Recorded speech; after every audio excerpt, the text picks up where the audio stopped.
En un mot.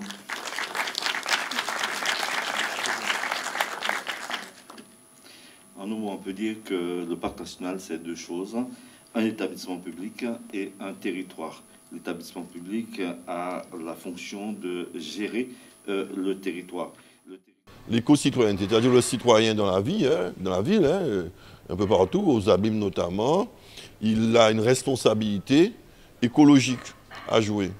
Écologique, c'est-à-dire par rapport à la propreté de son environnement, par rapport au fait qu'il faille respecter les consignes en matière de dépôt des sachets poubelles dans les conteneurs, des encombrants à des dates bien particulières et non pas au tout venant au hasard. De sorte qu'on puisse non seulement garder une certaine beauté, éviter les mauvaises odeurs, mais aussi éviter les vecteurs que sont les rats, les chiens errants, vecteurs de maladies. Mais c'est aussi l'économie d'énergie, éviter le gaspillage. C'est le fait qu'il faut aussi embellir sa commune, qu'il faut préserver par exemple les abeilles à une certaine échelle, parce que c'est important aussi pour notre écosystème, notre écologie. Donc il y a tout un tas de gestes éco-citoyens qu'on appelle éco-gestes, qu'il faut enseigner parfois, parce qu'on sait très bien que les gens, généralement, ils sont très éco-citoyens chez eux. Chez eux, c'est généralement propre.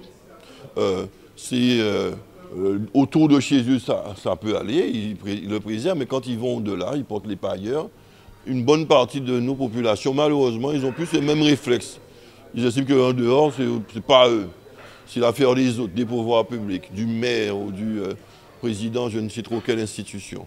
Non, ce n'est pas le cas. Donc, on a l'expérience de tout ce qu'on a mené comme action auparavant, avec coup de millions.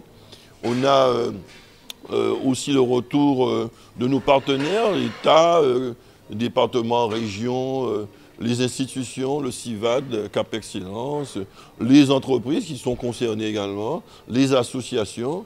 Et que tout ce beau monde doit échanger ses expériences, se mobiliser ensemble pour mener de nouvelles actions, consolider celles qui auparavant ont porté leurs fruits et mener de nouvelles actions. Et d'année en année, on fait le bilan, on se reprojette en avant, on corrige le tir pour arriver à avoir une commune, en l'occurrence celle des Abîmes, le plus propre possible, le plus écologique et éco-citoyenne possible. C'est tout à l'honneur des organisateurs, effectivement, donc d'aménager ce type de rencontres et ces discussions. La salle était assez pleine, donc une belle participation.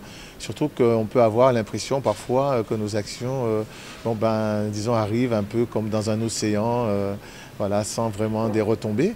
Et là, donc, des questions qui ont été suscitées par les interventions, qui montrent donc un réel intérêt et surtout que beaucoup d'actions sont mises en place par des hommes, par des femmes pour essayer de transformer un peu cette société et en tout cas préserver les services qui sont rendus par la nature, surtout que donc sur la commune, ou en tout cas sur la ville des Abîmes, il y a donc une large bande de zones humides qui appartiennent, en tout cas ces zones qui appartiennent à des dispositifs qui sont reconnus par au plan international, notamment donc par Ramsar, la Convention de Ramsar, également donc dans le cadre de la réserve de biosphère de l'UNESCO.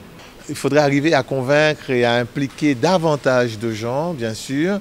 Et demain, vendredi, il y aura donc une thématique autour des pollinisateurs, avec donc des ateliers au niveau donc de Ruche, également donc un village associatif, et puis bien sûr samedi l'implication concrète sur le terrain à recenser les activités humaines, anthropiques, et à relever, recenser, collecter les déchets sur un parcours effectivement donc en bordure d'un site stratégique, d'un site qui est reconnu au plan international que nous devons donc maintenir propre.